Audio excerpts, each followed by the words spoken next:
Selama persidangan ini begitu gencar, pemohon 1, pemohon 2 itu bernarasi di sini. Begitu dahsyatnya bantuan sosial itu disalahgunakan oleh Pak Jokowi. Bahkan seorang Romo, seorang pastor Katolik di sini mengkualifikasikan Presiden Jokowi itu melakukan kejahatan dengan menyalahgunakan bansos. Apakah orang-orang ini termasuk pastor ini bicara tanpa data, bicara omong kosong, tidak mengerti, atau memanipulasi segala sesuatu untuk kepentingannya sendiri? Apa pendapat saudara, orang yang ngomong tanpa data seperti ini? Cukup dari pemohon 1. Ya, saya ingin klarifikasi saja. Anda tadi bilang anggota TKN, tim kampanye nasional, Ya. sebagai juru bicara. Ya. Berarti Anda bagian dari tim pemenangan Prabowo Gibran. Betul. Ya, ada, terima kasih. Saya tidak mengajukan pertanyaan kalau begitu. Yang Dicatat yang mulia, itu saja. Iya. Yang lain? Cukup. Dari pemohon 2?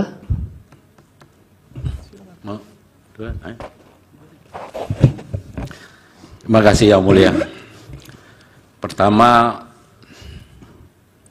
betapa kita sedang dipertontonkan oleh seorang ahli perilaku politik yang secara etik bagaimana menghina gurunya sendiri.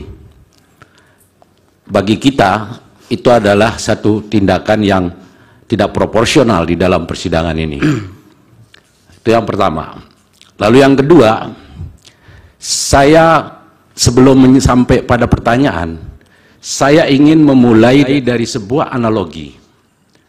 Kalau saya berlaku baik terhadap seseorang, tentu kebaikan pula yang saya dapat apresiasinya. Dalam logika berpikir seorang manusia yang rasional, logik, dan punya hati nurani, saya kira cara berpikir dan sikap pasti seperti itu. Saya sekarang masuk kepada apa yang saudara kemukakan, seorang ahli. Tidak mungkin ada pengaruh secara langsung terhadap keterpilihan seorang petahana terhadap bansos itu sendiri.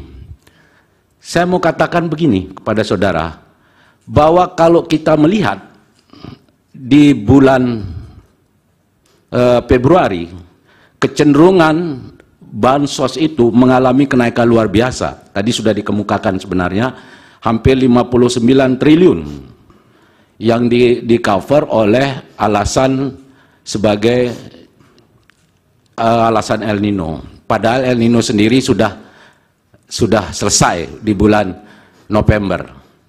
Nah, kemudian untuk apa dan kepentingan apa kemudian bansos itu diturunkan kepada masyarakat kalau tanpa memiliki efek elektoral terhadap kehendak yang mau dicapai oleh seorang petahana ataupun seorang Prabowo Gibran.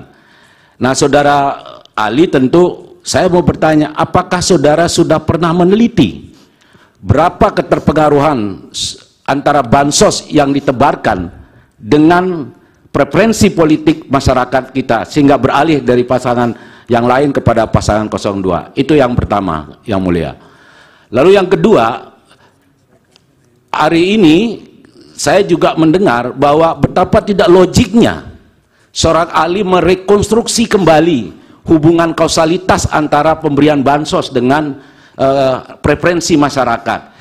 Saya kira sebodoh-bodoh saya, yang mulia, saya kalau diperlakukan baik oleh seseorang, apalagi diberi sesuatu, tentu akan saya apresiasi dengan cara yang baik.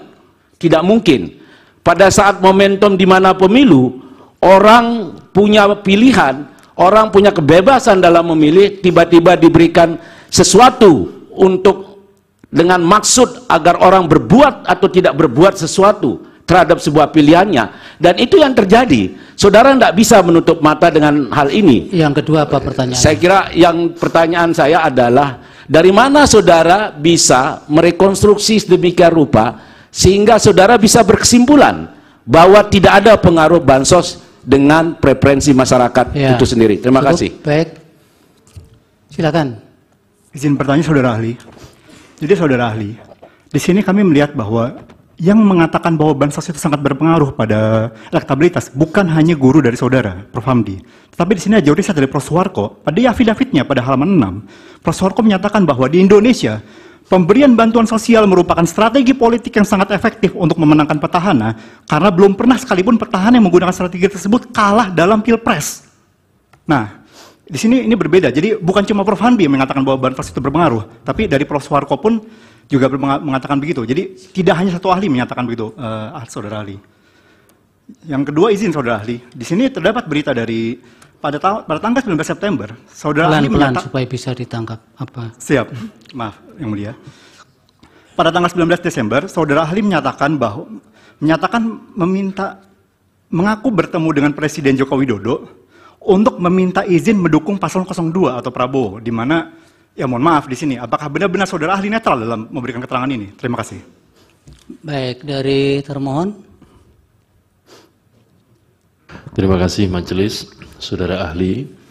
Kalau dalam penelitian atau hasil bacaan saudara ahli tadi mengatakan atau menyimpulkan bahwa bansos itu tidak berpengaruh terhadap elektabilitas, pertanyaan saya adalah, lalu apa faktor paling utama yang mempengaruhi elektabilitas? Dan itu bisa berdasarkan riset saudara ahli atau hasil pembacaan saudara ahli terhadap riset-riset yang ada. Saya kira itu. Terima kasih majelis. Dari Bawaslu, dari Hakim. Silakan saudara ahli dijawab.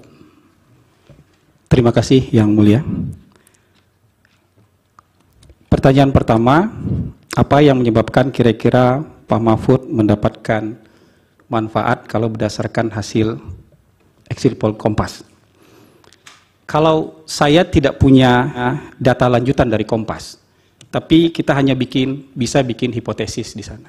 Kita harus disiplin untuk menyatakan, bahkan seorang profesional pun kalau tidak punya data jangan langsung mengklaim sebuah kejadian. Kita hanya bisa bikin hipotesis.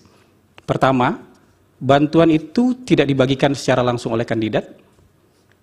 Yang kedua, ya, bantuan-bantuan langsung, ya, ini hipotesis.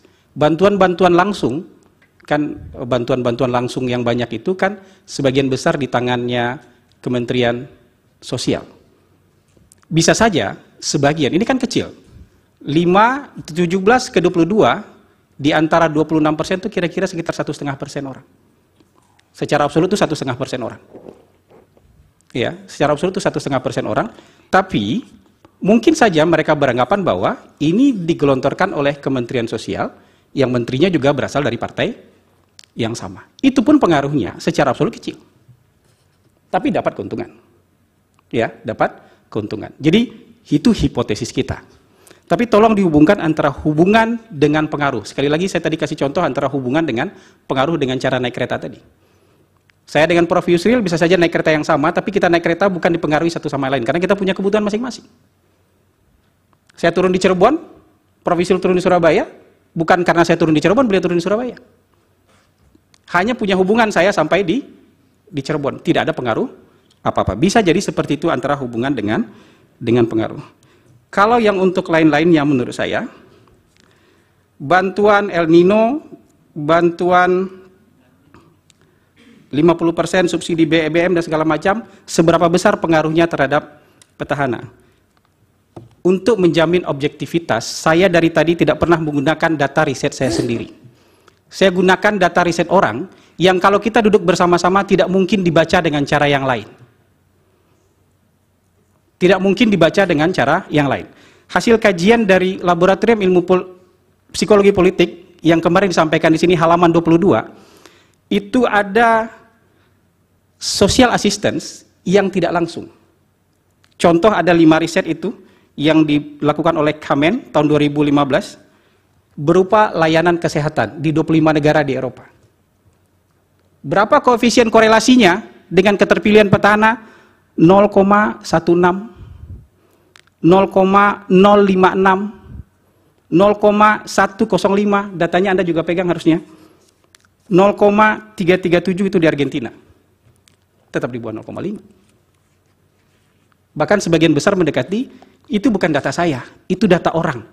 Dan tidak mungkin dibaca dengan cara yang lain. Karena ini bukan menafsirkan kitab suci.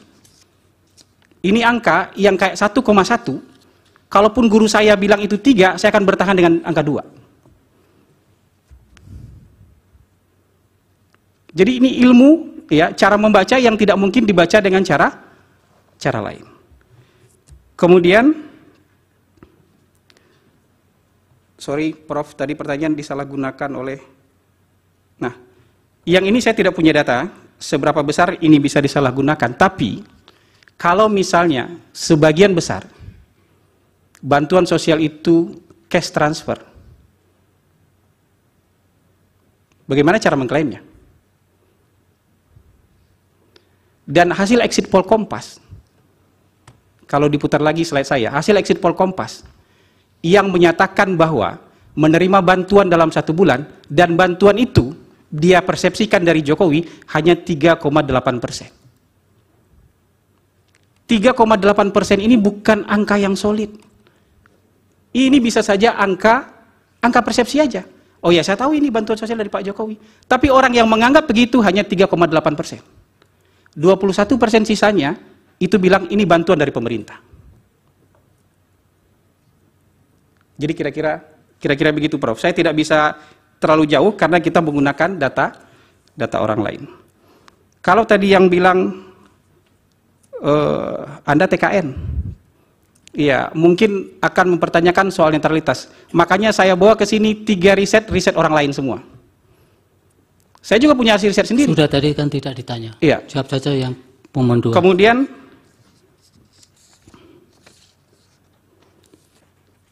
ini soal mazhab aja pertanyaan dari penasihat dari 03 tadi. Pemohon 2. Pemohon nomor 2. Pemohon nomor 2. Ini soal beda mazhab aja. Kalau saya sudah membuktikan berkali-kali bahwa bantuan sosial tidak berhubungan dengan, ini professional judgment saya, tidak berhubungan, bukan tidak berpengaruh lagi, tidak berhubungan dengan keterpilihan kandidat. Kalau soal masa iya orang baik kita tidak balas, itu soal perasaan. Saya tidak bisa tuangkan perasaan itu ke dalam angka kalau tidak disurvei dulu. Kalau hanya perasaan 1 orang, 2 orang tidak bisa kita jadikan generalisasi. Tidak bisa kita jadikan keberlakuan umum. Bisa jadi perasaan Anda. Bisa jadi itu hanya perasaan saya aja. Tapi untuk jadi keberlakuan umum, dia harus menjadi, N-nya harus cukup. Jumlah samplingnya harus cukup. Sorry, agak ngacak. Bagaimana misalnya pernyataan Romo Magnis Suseno? Bagi saya, pendapat seorang profesor, guru besar layak ditimbang sebagai penghargaan terhadap kepakaran. Tapi, kalau kita bicara soal yang harusnya by data, tapi kemudian bicara berdasarkan perasaan, harus dikritisi dan harus dipertanyakan. Apalagi kita melihat angka yang sama, tapi cara bacanya keliru atau ceroboh. Misalnya begini, koefisien 0,29 tidak bisa dibaca. Silakan tanya ke ahli statistik manapun, tidak bisa dibaca sebagai bahwa pengaruh bansos adalah 29%. Nggak bisa dibaca seperti itu. Beliau yang mengajarkan saya cara membaca seperti itu. Karena itu angka korelasi, bukan angka regresi. Mungkin slip of tongue, mungkin kecapean karena puasa, bisa saja. Itu hipotesis saya. Tapi saya ingin meluruskan, tidak bisa data itu dibaca dengan cara yang lain. Mau dia ahli statistik 01, ahli statistik 02, ahli statistik 03, tidak akan bisa membaca data ini dengan cara yang lain. Mungkin saya lupa pertanyaan terakhir. Mohon izin, Yang Mulia. Terkait Romo Magnis itu berbicara soal moral dan etika ya. Dan Sudah, itu. Pandangan dari Romo Magnis tolong dihargai. Makasih. Sudah dijawab tadi. Jawaban pertanyaan terakhir dari pemohon nomor 2. Kalau lupa diulang lagi, pelan-pelan. Kalau boleh saya diingatkan lagi. Pertanyaan terakhir tadi. Oke, jadi terdapat afidavit dari Prof. Suwarko, bukan hanya dari guru ahli, Prof. Hamdi, bahwa di Indonesia pemberian bantuan sosial merupakan strategi politik yang sangat efektif untuk memenangkan petahana, karena belum pernah sekalipun petahana yang menggunakan strategi tersebut kalah dalam pilpres. Berarti Jadi ada 2 profesor yang menyatakan bahwa bansos itu sangat berpengaruh terhadap elektabilitas. Ya. Itu ya. ya begini, sejarah pilpres kita yang punya petahana masih sedikit ya. N-nya di bawah 5. Belum bisa jadi data statistik. N yang jadi petahana itu Pak Ibu Mega kalah. Pak SBY petahana menang. Pak Jokowi petahana menang. N-nya baru 3. Belum bisa diuji secara statistik. Jadi kalau ada kesimpulan seperti itu, dari 3 contoh aja bisa kalah. Udah bisa salah, ada petahana yang kalah. Nggak mungkin nggak ada bansos juga di zaman itu. Nggak mungkin juga nggak ada gula-gula di zaman itu, punya kekuasaan. Pertanyaan dari KPU, termohon.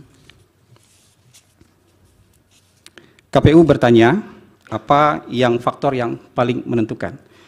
Dari seluruh pollster yang ada, ya, ada perbedaan antara kebutuhan masyarakat dengan selera politik masyarakat. Kalau ditanya, ini hasil survei semua pollster. Kalau ditanya kebutuhan Anda seorang pemimpin itu seperti apa? Yang mampu menciptakan lapangan kerja, yang mampu mengendalikan harga kebutuhan pokok, yang mampu mengentaskan kemiskinan, yang mampu memberantas korupsi. Itu kebutuhan. Tapi seleranya berbeda. Selera pemimpin, kalau hari ini selera pemimpinnya yang tegas, yang paling tinggi. Nomor 2 merakyat. Nomor 3 amanah. Kalau di zaman Pak Jokowi yang paling tinggi, merakyat. Yang kedua tegas. Di zaman yang PSBY, cerdas, ganteng, berwibawa. Selera publik bisa berganti-ganti. Antara kebutuhan dan selera, yang paling sering menang, selera. Sama kayak kita punya kebutuhan, saya butuh makanan sehat, tapi seleranya makanan Padang. Yang paling sering menang adalah makanan Padang, kira-kira begitu. Baik, sudah cukup. Terima kasih keterangannya. Terima kasih. Mudah-mudahan bermanfaat untuk pertimbangan putusan ini.